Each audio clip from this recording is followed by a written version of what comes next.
Today's session is about marketing fundamentals and sales funnels. Guys, pushing that the second time around. And, if there's any ideas that you guys have for sessions and workshops or something that you want to learn, do bring it up to us. We would love to know, and we can create something and work with you to create the session for everybody else too. Today, our speaker is Shlok Shah. He's the founder and CEO of Atlanta Creative Company, and he's going to lead us through the discussion on marketing fundamentals and on sales funnels. So Shlok, if you don't mind taking it away. Yeah, definitely. Hey, everybody. As Sarah said, my name is Shlok. I run a marketing company out of Atlanta. Been in this for about 6 years now with focus on digital marketing. So once Sarah and I kind of talked about this, seemed like maybe you guys would appreciate a little bit of a primer on, how to get customers, how to get leads, how to get sales. And I went through the deck you guys had last week, and that kind of went over, picking your channels.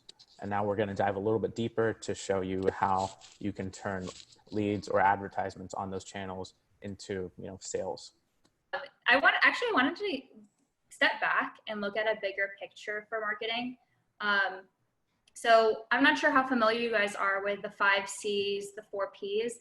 And so I wanted to just go through that at a high level. So customers, company, competitors, collaborators, and contacts. That's the 5 C's. And the intention of these 5 C's, I'm not going to get into every single one of them, but what I will say is that the intention of each of them is to evaluate your strengths, your weaknesses, who your target audience is, and where your competitors lie, and what is an opportunity within the market space. Just kind of introducing that to you guys. And then STP, so segmentation, targeting, and positioning, kind of plays into the opportunities within the market space and even more detail. I think something that would be beneficial later on is we can show you guys some tools to evaluate segmentation, targeting, and positioning if you haven't already gotten that down.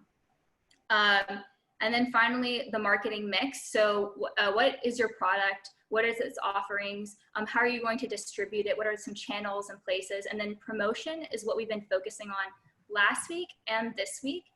So promotion through social media, through PR, and then it kind of all leads into pricing, which is people paying for your, how much your product costs.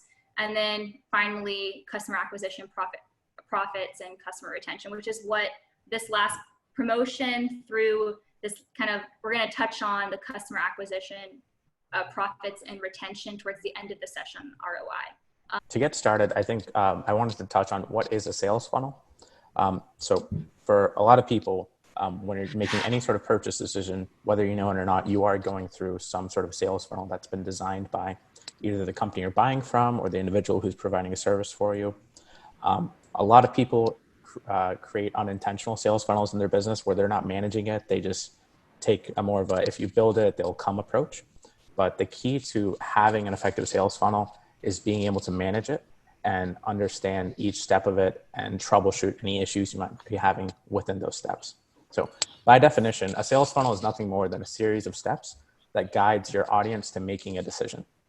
That decision can be, maybe purchasing a product, or signing up for a service, or joining a platform. So as I was kind of looking through the companies that are part of this accelerator, it seemed like quite a few of you guys fell into one of those 3 categories. So that's kind of how I focused this discussion, and we'll kind of look at it in that framework. But before you kind of delve into a sales funnel, there's a few questions you should ask yourselves. The main one is, what's at the beginning of my sales funnel and what's at the end? Now, when we're talking about the beginning of a sales funnel, that has to do with your target market. Who are you trying to acquire and where are your efforts being focused? So I know last week you guys discussed sales channels, and that's a great place to start in terms of narrowing down who you're trying to get. I know a lot of businesses, it's very tempting to try and appeal to everybody and get everybody to join your cause or your company or buy your product. But unfortunately, that's not a very efficient way to market. You want to find the people who are most likely to make a purchasing decision towards your company and focus your energy on them. I'm sure you guys are familiar with the 80-20 rule, where 80% of your sales will come from 20% of your customers, and inversely, 80% of your efforts will go towards trying to acquire the customers who really aren't going to be fruitful. So the sales funnel discussion is going to be mainly focusing on finding the right target market and then converting them into customers down the line. Now, when we talk about the end, we're talking about what decision do you want them to make? You know, it's fine if you have a fantastic sales funnel, but at the end of the day, if the customer isn't compelled by the product or service you're offering, they're not going to be able to commit. And you also need a very clear path to that end goal. So if we want to keep going a little bit. Before we kind of dive into sales funnels, I did want to discuss inbound and outbound marketing and the differences between the two. So when we talk about inbound marketing, we're talking about pulling the customer to you. You're not going into the customer's daily routine and trying to get them to buy your product or service. You are putting information out there that the customer will find on their own, and that will draw them into whatever you're offering. On the other hand, there's outbound marketing, which pushes your product or service to the customer. It's also known as interruption marketing, because the goal of outbound marketing is to interrupt whatever your customer is doing at that point and interject your product or service. In modern times, inbound marketing has definitely become the preferred method because it's much less invasive. It tends to result in better customers, and it allows you to build your brand rather than focusing on one-off sales or one-off relationships with customers. But even though we're in a very modern age where inbound marketing definitely dominates, outbound marketing still plays a huge role, especially for customers who are making big ticket decisions or customers who are ready to make a purchase, but they may not necessarily know which purchase to choose. So as we go on and we look at some of these sales funnels, I'll show you guys when inbound marketing and outbound marketing are most effective. And there's certain industries and applications where outbound marketing really kind of takes over after a certain stage. So I wanted to start with advocacy groups and nonprofits because my understanding is most of you guys are trying to solve some sort of issue that's been imposed by COVID and kind of the situation we all find ourselves in. For these sort of advocacy groups and nonprofits, your goal isn't to sell a product or a service. It's to get people behind your cause and to help a certain target group of people. So rather than having a traditional sales funnel where your goal is to have somebody buy a product, there's actually a two-sided sales funnel for this, where you're trying to gain supporters throughout the process. And that happens by advertising yourself, by getting PR, by being active in your communities. And then once you've done that, you will retain supporters. Now, once you have a supporter, it doesn't end there. Ideally, if you're in any sort of nonprofit advocacy group, you want your supporters to go out and draw more supporters. And there's two stages of that. So when somebody joins any sort of nonprofit and they say, okay, I want to give my time to this company or give my money to this company, the first reason they do that is because you give them a reason to care. If you're not doing anything that they feel strongly about, they're not going to dedicate any resources to you. Now, I'm assuming you guys have kind of thought that through and have a compelling value proposition. So I'm going to go ahead and move on to the second part, which is engaging with your supporters. Once somebody shows that they want to support a cause,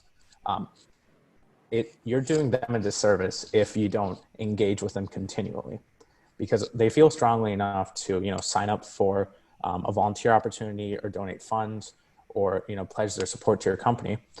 Your next step is making sure you engage with them enough and on a consistent basis to where they can keep doing that.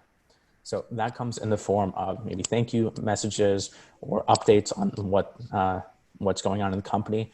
But the core of that is you want to show them what impact they're having. By supporting your cause, they're helping a group of people in this way, this way, and this way. They want to feel a part of the cause. They don't want to just donate and use it as a tax write-off or something. And once you've engaged a person enough and they feel like this cause is a part of my identity, your next goal should be to inspire them to become an evangelist. Now, evangelist is a pretty common marketing term. It just means somebody who is passionate enough about a service or product or a cause to where they try to spread that to other people. And that essentially becomes your marketing arm. So for you guys who are in advocacy groups, nonprofits, and more of a social change sort of company, this is definitely something you need to keep in mind when you're designing your sales funnel. And then the other group of companies I saw when I was looking through were apps and platforms. So the key takeaway for you guys is when you're designing your sales funnel, unfortunately for you, it never really ends. Once you have a user of your app or platform, they're always going to be on there, or that should be your goal at least. So you want to continue to engage them over and over again so they are active, so they're generating whatever your goal is by having them engage in the platform. And unfortunately with apps and platforms, you're pretty much confined to the digital space in terms of the marketing you do, especially at the size that most of you guys are at. And there's two main ways where you're going to be able to really generate a sales funnel. And those are paid it's through paid traffic and organic traffic. With paid traffic, I'm sure you guys are all familiar with it, either on social media or display ads or Google search or partnering with influencers online. But those are measurable, easy to scale methods of advertising your app or platform, but they may not necessarily be cheap. On the other side, we can look at organic traffic. That comes from the content you generate online, word of mouth, any sort of public relation work that you're doing. Now, organic traffic is always preferred to paid traffic because it results in much more engaged users. But in terms of the ease of getting organic traffic, it's a lot more difficult. You can spend, $1,000 a month and get 100,000 visitors to your website, or you can spend hours and hours writing content and you might get maybe 2,000. So depending on what your budgets look like, you do need to have that conversation with your team and say, hey, how much are we willing to allocate towards marketing? And how much time can we afford to spend on creating content for organic traffic? Now, in line with that, you also have to make sure you're choosing the right digital channels. I know you guys went over that last week, but I just wanted to touch back on it where if you're not picking the right channels, no matter how much you're paying or how much content you're generating, if the people who are reading that aren't in your target market, then it's not going to be effective. And then just to touch back again on the continuing to offer value and engage your users, like I said, once you have a user, it's your job to continue to keep them on your platform. Since many of you guys have COVID-related companies, what happens post-COVID? Where are you taking your company afterwards?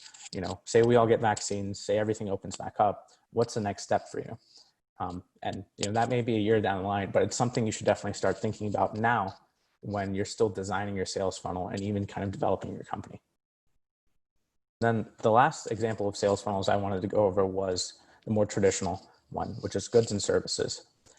This is kind of where sales funnels all started, where companies were selling their products, selling their services, and they wanted a way to visualize the customer process. So the first thing you want to start by understanding once you've chosen your target market is what's your unique selling proposition?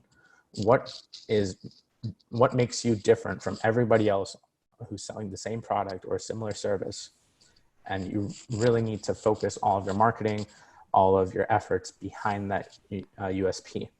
When we're looking at the sales funnel, especially when it comes to goods and services, I actually didn't break down the process of a sales funnel, but the first step is attraction. It's when somebody who is completely oblivious to your product or service, how is that first exposure for them? And how are you going to present yourself to them? Once you identify your unique selling proposition, that can be the focus of any branding efforts you have. Then as your customers become more aware of you, your job is to engage with them. So once you know about a company, you need to have other opportunities to interact with that company. That can come in the form of newsletters or social media posts. But no matter what you do, you usually want a multi-channel approach where you're not just trying to appeal to them on one front, but they're seeing you maybe on LinkedIn or on Facebook or on a blog post or on a news article. When you appear in front of the customer on these multiple channels, you give them more of an opportunity to engage with you. And then once they're engaged, you need to understand, okay, how am I going to make this customer who's shown that they're interested in my product or service, and how I'm going to turn them into a customer who's actually spending money on it or spending their time. And then finally, there's upselling and repurchasing. Once somebody makes a purchase with you, that shouldn't be the end of that relationship with your customer. Upselling refers to trying to sell them more products or trying to sell them a higher value product than what they had initially committed to. I'm sure you guys probably experience this where you're going to buy a product or service and then you're only thinking, okay, I'll get the base plan. It'll cost me $20. And then you go to buy it and you're like, well, you know, the medium plan is $5 more, but it gives me 5 more features that I can actually use. That's an example of upselling where the customer came in expecting to spend a certain amount, and then they walked out spending a little bit more because you were able to convince them that that provided additional value. Now, when it comes to repurchasing, that's a customer has already made the purchase decision and they want to, and they've more or less forgotten about your company. Your goal should be to get them back and get them to make another purchase. If you solve that problem for them once, there's a good chance you can solve another problem for them again. Now, that side of things, repurchasing and customer retention, just quick kind of number to throw out there, it usually costs between 5 and 10 times as much to get a new customer than it does to resell to an existing one. So if you guys already have very large customer user bases, and you need to prioritize your marketing efforts, I would definitely make sure you're engaging with those people who you already have, because they're going to generate a lot more revenue, a lot more purchases, a lot more engagement than somebody who you're just trying to recruit who may never have heard of your company. Now we were getting to breakout sessions. The question we will discuss is, what is the beginning and the end of your sales journal? We will have 10 minutes in total for this question. Now, we get out of the breakout room and we talk a little bit about our individual beginning and the end of the sales funnel. And so is there any questions like you want to ask for Shlok at this moment? How about some success stories? Idea, I like that. But yeah, there were some cool ideas that came from my breakout session. One of the people in my group was John Potter, and yeah, he said like Facebook ads are more expensive than Google ones unless you know how to do them right. And then he recommended like one thing that was interesting that came up in our discussion with a couple different people was on social media, instead of just putting content out, like also commenting on other people's posts, starting chats, like ways that are more engaging, especially when you're starting out. That was pretty interesting.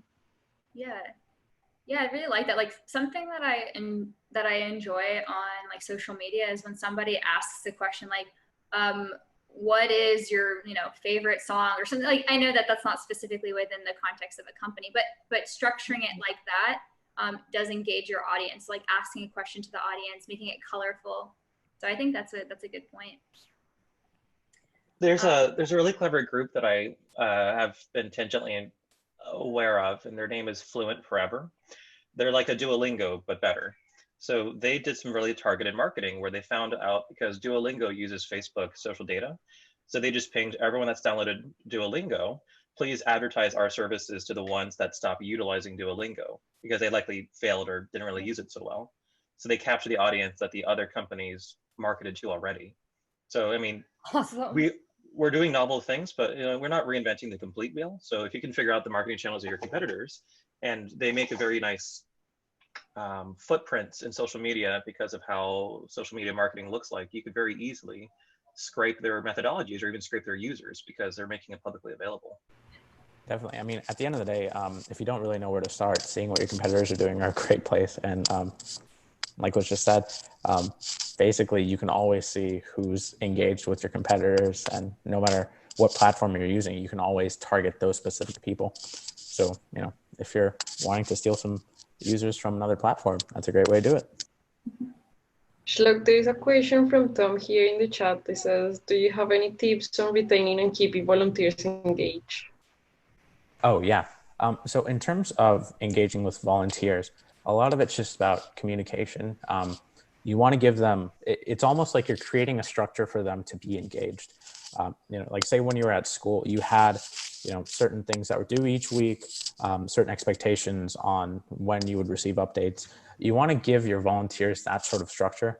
So I'm not really sure on what your exact platform is right now. I haven't had a chance to check, but I would say if you can set some expectations for them, because they are volunteers, they do want to be engaged with your platform. So maybe give some responsibility to the really engaged ones, and then also just provide updates for the whole team by sharing what you might have achieved that week, or what your future expectations are, or how maybe they can get more involved.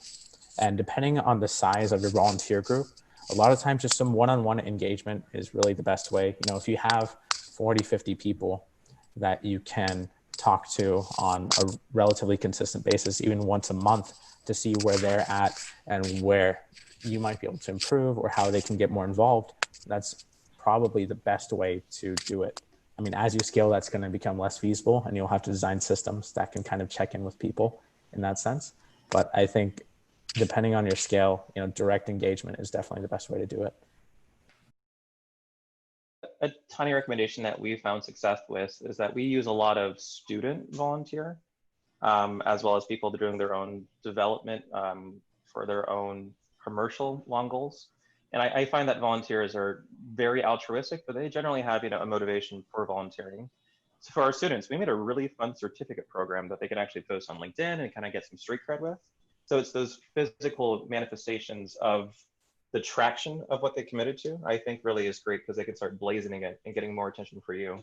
But it's kind of finding the motivations of those individuals, volunteers, and developing a widget, a small little thing, something that doesn't take a lot of time, but provides a lot of value to those individuals on their own development life cycles.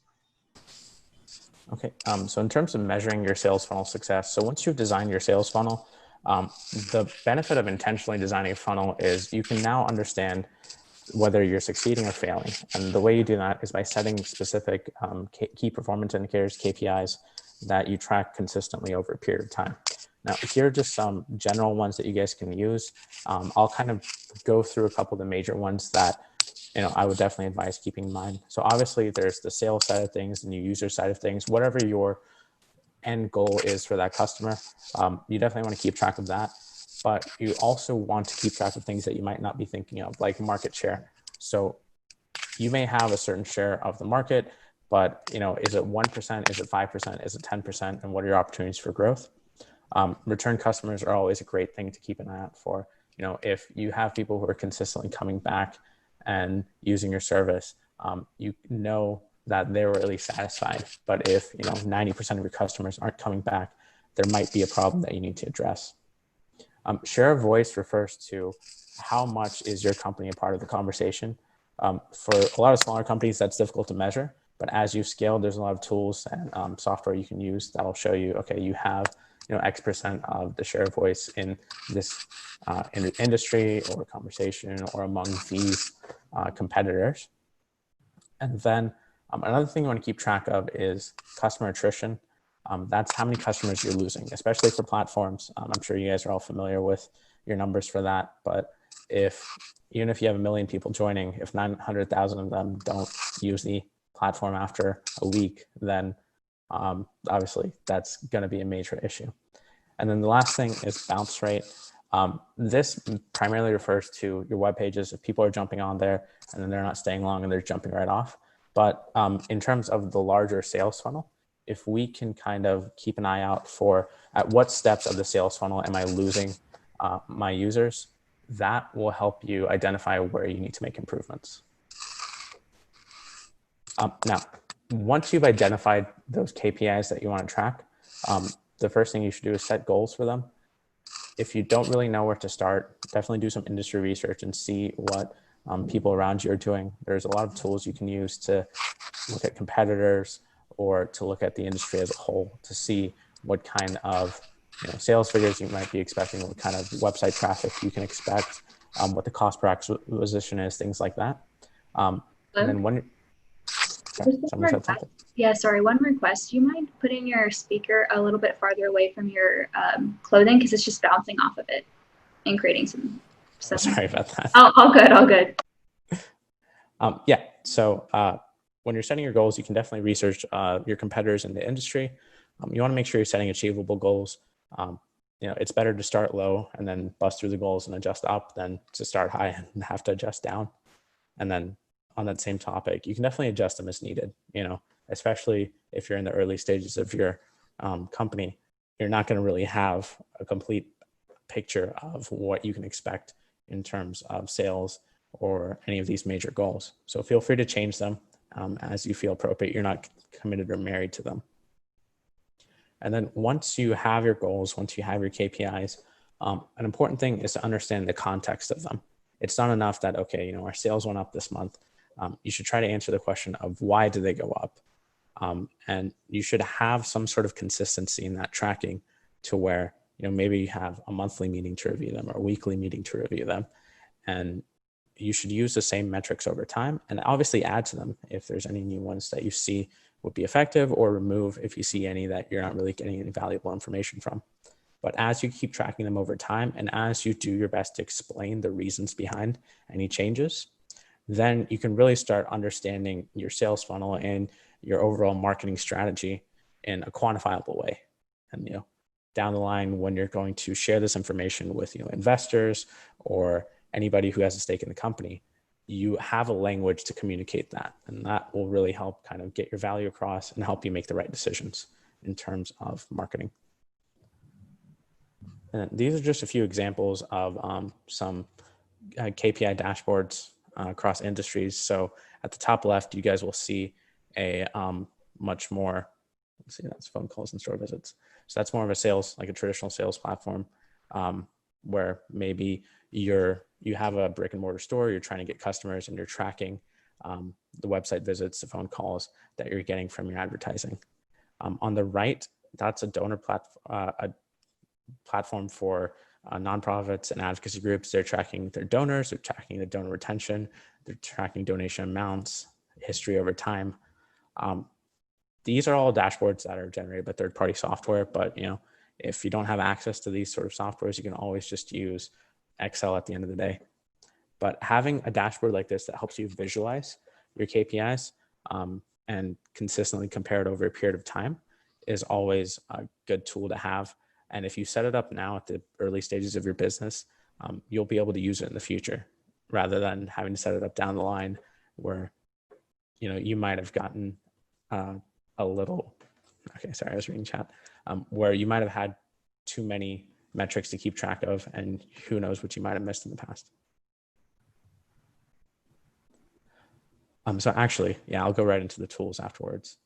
So when you're designing a sales funnel, these are just a few tools I would recommend you guys look at if you don't really know where to start. So for the marketing suites, there's a few companies that provide a full array of products that you can use to manage your entire sales funnel. HubSpot is kind of an all-in-one solution where you can design your website there. They have a lot of customer engagement tools. They have a CRM software. It is a little bit more on the expensive side, but for larger companies who may not have a dedicated marketing person, but you still want to be able to manage everything, it's definitely a good option. Freshworks, on the other hand, they have about 10 or 15 different tools. They're pretty affordable. Most of them start around, they're either free or around $10 a month. They have things like website live chats, ticketing software, CRM solutions, phone solutions. So that's a good place to start if you need a lot of different options and you're not really sure what you need, because they have a lot of tools for you to use. Now, Shopify, on the other hand, is primarily for e-commerce. So if you guys are selling a product and you don't have somebody to manage your store, I do recommend Shopify just because it is a very easy interface. It plugs in with a lot of other platforms like Facebook, Instagram, Amazon, MailChimp, and you can manage your entire presence through that one place. Now, in terms of CRM software, so CRM refers to managing your customer base. So if you're in more of a sales role, I would highly recommend getting a CRM software. HubSpot and Freshworks both have it built in. But Salesforce is kind of the biggest one in the industry. I'm sure you're all familiar with it to some degree. Zoho CRM is also a fairly large one. Both of those tend to be a little bit on the expensive side. I believe they start around $30 to $50. But if you don't really have a huge customer base to track of, you can use something like MailChimp to just have a database of your customers. I think up to 1,000 people is free, and then you can at least track it through their system. But I would highly recommend having something to manage your customers if you're in a more sales oriented platform. And then the last thing is get a data and competitive analysis. So Google provides a lot of really good tools for you to use for that. Google Analytics is something that every company should really have and have set up. It'll tell you everything you need to know about your website traffic, who's visiting your website, your customers, which pages they might be engaging the most with, which ones they might not be visiting, any SEO issues you might have, any loading issues you might have. So highly recommend you guys use Google Analytics, and Google Search Console is kind of just an extension of that, but more focused on the SEO side of things. In terms of data visualization, Google does have Google Data Studio. That is a little bit more hands-on in terms of setting up, but that's a really good tool for visualization. I usually use it for most of my clients to show them their digital progress. I did want to include Ahrefs on there. It's an SEO focused tool, but it provides some really good insight on your competition. You can see how much website traffic they're doing. You can see how much ad spend they have on Google AdWords. You can see what their projected sales might be. It does cost a little bit, but at least maybe using the trial and understanding where your competition stands is a great place for most people to start. I think that's pretty much it, guys. Any questions or any recommendations for like any platforms you're curious about that I might be able to give insights about towards?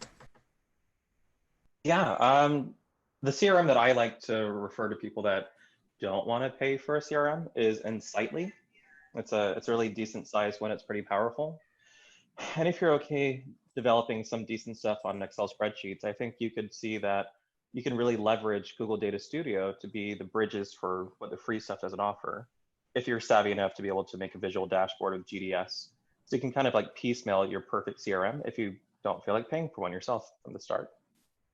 Yeah, absolutely. Insightly is actually one that I personally haven't used, but I have heard good things about it. So I'm glad that you got a recommendation. And then even other ones, more thorough ones, they tend to not to be too expensive. I think Salesforce even has like a $30 to $50 bundle, which it's a little bit more than you guys might be hoping to spend, but in the grand scheme of things, it's pretty reasonable. I have a question. So like, how do we value if like our KPI and KPI goal is set up correctly? And what's some of like signals that show you we need to adjust the KPI? So in terms of setting your KPI goals, it's really just a matter of, are you meeting them, and are you gaining valuable insight into your company through them? Even if you set your KPIs at the very beginning, like when I work with companies, I rarely find that they have the same KPI 6 months down the line.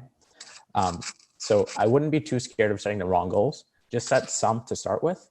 And then as you analyze them over a long period of time, you'll have a good understanding of whether this is bringing you any value or not. Thank you so much, Luke. I think that was really informational. Does anyone have any other questions they want to ask at this point? Cool. Well, thank you so much for today's information. Just to give you a heads up on what's coming next week. So next week, we're going to be doing a little bit of pitching practice. So we have invited some people that are in the VC world, but they're just starting in the VC world, but also like have practice listening to pitches and stuff. So we're asking people if you can come up with your 3-minute pitch. We're gonna be breaking up into separate groups and playing around with the pitches. So just start thinking about like introducing your persona. What is the problem that you're trying to solve? What is the solution?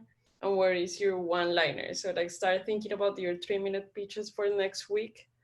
So if you're interested, send us a little note and we'll point at you like throughout the discussion next week.